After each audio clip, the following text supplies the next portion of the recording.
భారతావని ఉసురు తీస్తున్నదెవరు? దేశంలో ఇప్పుడు జరుగుతున్న మొత్తం గందరగోళానికి మూల కారణం ఏమిటి?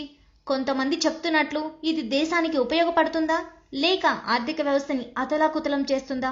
ఒక్కసారి నిజాయితీగా ఈ విషయాల్ని పరిశీలించండి. మోడీ నిజాయితీగా చేస్తే మంచి ఫలితం రావచ్చు.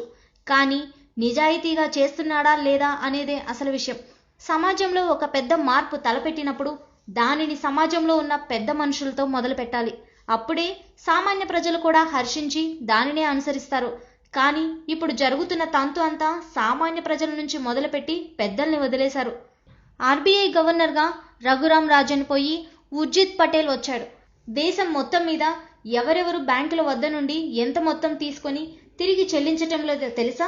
ఇప్పుడు మేము చెప్పబోయే డీటెయిల్స్ ఆర్బీఐ మాజీ గవర్నర్ రఘురాం రాజన్ విడుదల చేశారు.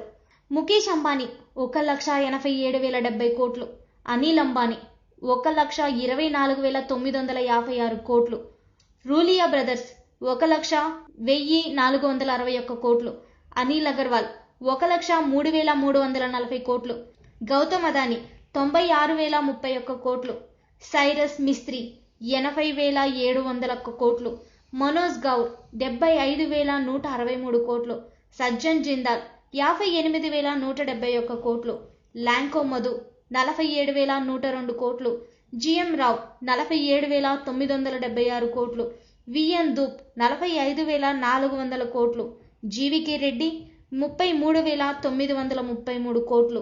వీళ్లతో పాటుగా ఇంకా మరికొందరున్నారు. వారిలో Sahara group, Vijay Mallya, Shri Renuka sugars, Naveen Jindal, DLF properties, అంతేకాకుండా 5,000 కోట్లు అంతకన్నా తక్కువ చాలా మంది ఉన్నారు. మొత్తం కలుపుకొని 28 లక్షల కోట్లు మొండి బకాయిలు. వీళ్ళందరూ అప్పులు తిరిగి చెల్లించాలని, లేని ఎడల ఆస్తులు వేలం వేస్తామని అందరికీ ఈ సంవత్సరం జనవరిలో ఆర్బీఐ గవర్నర్ రఘురాం రాజన్ నోటీసులు ఇచ్చారు. ఆ తర్వాత వీళ్ళందరికీ మోడీ మిత్రుడు కావడంతో ఎవ్వరూ రాజన్ ఆదేశాలు లెక్క చేయలేదు. దీనితో అనుకున్నట్లుగానే రాజన్ వీళ్ళ ఆస్తులన్నీ మదింపు చేసి వేలానికి నిజంగానే సన్నాహాలు చేశాడు. రాజన్ అనుకున్నది అనుకున్నట్లు జరిగితే మొన్న జూలైలో వేలం పాటలు మొదలై ఉండాలి.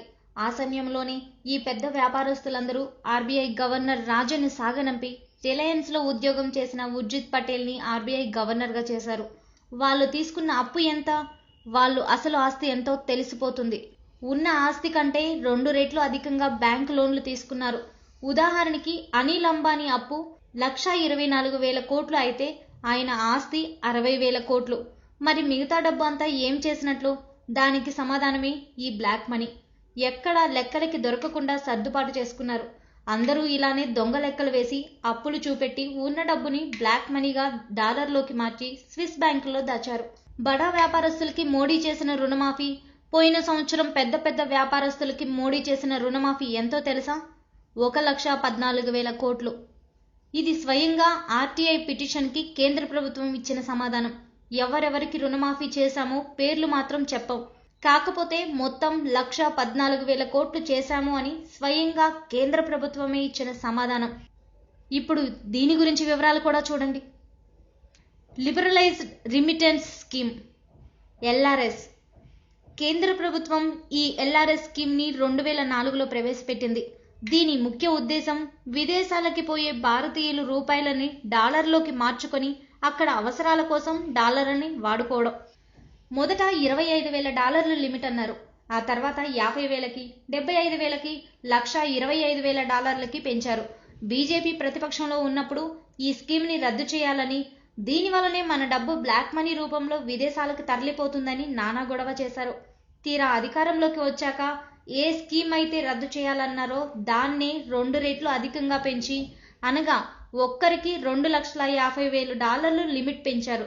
అంతేకాకుండా ఇంత మొత్తం మైనారిటీ తీరని చిన్నపిల్లలు కూడా తీసుకెళ్లొచ్చని సడలించారు. అనగా 2 పిల్లలు ఉన్న ఒక కుటుంబం 4 కలిసి అమెరికా పోతే 7 కోట్ల రూపాయలు డాలర్లలోకి మార్చుకొని తీసుకువెళ్లొచ్చు. ఇలా సంవత్సరానికి ఎన్నిసార్లైనా ఎన్ని దేశాలకైనా తీసుకెళ్లొచ్చు. ఈ స్కీమ్ ని అడ్డం పెట్టుకుని విదేశాలకు తరలించిన మొత్తం గత 3 సంవత్సరాలలో 10,700 కోట్లు, అనగా $1.6 బిలియన్. 2014-15లో 4.6 బిలియన్ డాలర్లు, అనగా 30,800 కోట్లు.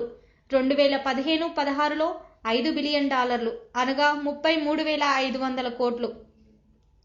2016-17లో ప్రస్తుత ఆర్థిక సంవత్సరం ముగియటానికి ఇంకో 5 నెలలు ఉంది, ఏప్రిల్ నుండి మార్చి వరకు. ఈ ఆర్థిక సంవత్సరంలో కూడా అంతకు ముందు కంటే ఎక్కువే ఉంటుంది, కానీ తక్కువ ఎంత మాత్రం ఉండదు. కాబట్టి ఈ సంవత్సరానికి సుమారుగా 35,000 కోట్లు వేసుకుంటే మొత్తం ఎల్ఆర్ఎస్ పథకంలో దేశం దాటిపోయిన డబ్బు అక్షరాల గత 3 సంవత్సరాల్లోనే 1,10,000 కోట్లు. ఇది మొత్తం నల్లధనమే. అంతేకాదు, ఇంకో ఆశ్చర్యకరమైన విషయం ఏంటంటే 90% పైగా ఒక్క గుజరాత్ నుండే తరలిపోయింది. ఉపయోగించుకున్నది కూడా 90% మంది గుజరాతీలే. గుజరాత్లో దీనికోసం ప్రత్యేక కంపెనీలు కూడా ఉన్నాయి. ఆంధ్రాలో ఎంఎస్ చేయడానికి పోయే స్టూడెంట్స్కి కన్సల్టెన్సీలు ఉన్నట్లే అక్కడ గుజరాత్లో ఇలా విదేశాలకి డబ్బు తీసుకెళ్లే వాళ్ళ కోసమే హవాలా కంపెనీలు ఉన్నాయి. అమెరికాలో గుజరాతీలు ఇండియా నుండి బ్లాక్ మనీని అమెరికాకి తీసుకుని వచ్చి ఇక్కడ అమెరికాలో పెద్ద ఎత్తున వ్యాపారం చేస్తున్నారు. అమెరికాలో ఒక్క గుజరాతీ కూడా ఉద్యోగం చేయడు. అమెరికాలో ఉన్న హోటళ్లలో 40% గుజరాతీలవే. మొత్తం 53,000 హోటల్స్ ఉంటే దానిలో 21,000 హోటల్స్ గుజరాతీలవే. ఇండియా నుండి బ్లాక్ మనీని ఇక్కడికి తరలించి ఇక్కడ వ్యాపారాలు చేస్తున్నారు. అమెరికాలో రాజకీయ పార్టీలకి చందాలు ఇచ్చేది భారతీయులలో ఒక్క గుజరాతీలే.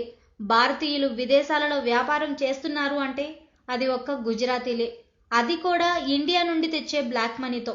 ఆఖరిగా గుజరాతీలు దేశభక్తి గురించి ఇండియన్ ఆర్మీలో 121 క్యాడెట్స్తో హర్యానా అగ్రస్థానంలో, ఆ తర్వాత పంజాబ్ 2వ స్థానంలో ఉంది.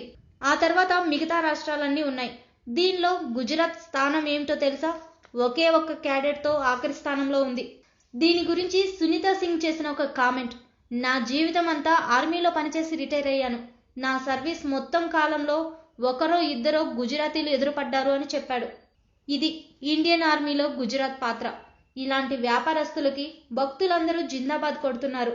ఇదండి పెద్ద పెద్ద వ్యాపారస్తుల భాగవతం.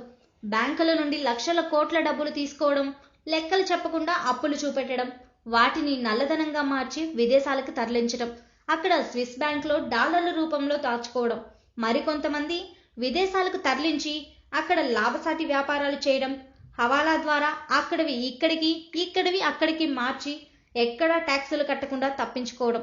ఇలాంటి వాళ్ళందరికీ దగ్గరుండి మరీ సహాయం చేస్తున్న మోడీ సామాన్యుల మీద మాత్రం యుద్ధం ప్రకటించాడు. ఇదండి గుజరాత్ వాళ్ళకి అండగా ఉంటున్న మోడీ, అమిత్ షా కథ. వాళ్ళ వెనుకున్న బడా వ్యాపారస్తుల కథ.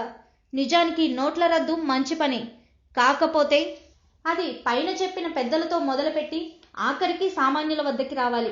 అలా చేసినప్పుడు ప్రజలందరూ మోడీ నిజాయితీని అర్థం చేసుకుని సహకరించేవారు. ఆఖరిగా ఒక్క మాట, రిలయన్స్ జియోని ప్రారంభిస్తూ ముఖేష్ అంబానీ ఉచితంగా ఎలా ఇస్తున్నారా అని విలేకరులు అడిగితే ఆయన చెప్పిన మాటలు ఒకసారి గుర్తు చేసుకోండి. నష్టం కోసం వ్యాపారంలో ఎవరూ పెట్టుబడులు పెట్టరు, ముందు ముందు మీరే ఆశ్చర్యపోయే సంఘటనలు చూస్తారు. ఇది ఆయన అప్పట్లో ఇచ్చిన సమాధానం. ఇప్పుడు జరుగుతున్న పరిణామాలే ఆయన చెప్పిన ఆశ్చర్యకర సంఘటనలేమో. ఆర్బీఐ గవర్నర్గా ఇప్పుడు ఉన్నది ఒకప్పుడు ముఖేష్ అంబానీ దగ్గర పనిచేసిన ఉద్యోగి. ఇప్పుడు ఎన్ని నోట్లు ప్రింట్ చేస్తున్నారో, ఎన్ని బ్యాంకులకు తరలిస్తున్నారో, మరెన్ని రిలయన్స్ గోడౌన్స్కి తరలిస్తున్నారో ఆ దేవదేవుడికే తెలియాలి. ఏది ఏమైనా గుజరాత్ వ్యాపారస్తులు అందరూ కలిసి మళ్ళీ నమోని ఈ కొత్త నోట్లతో గెలిపించడం ఖాయమే. నమో నమో, ఈ దేశాన్ని దేవుడే కాపాడాలి. Like and subscribe Eagle Media Works.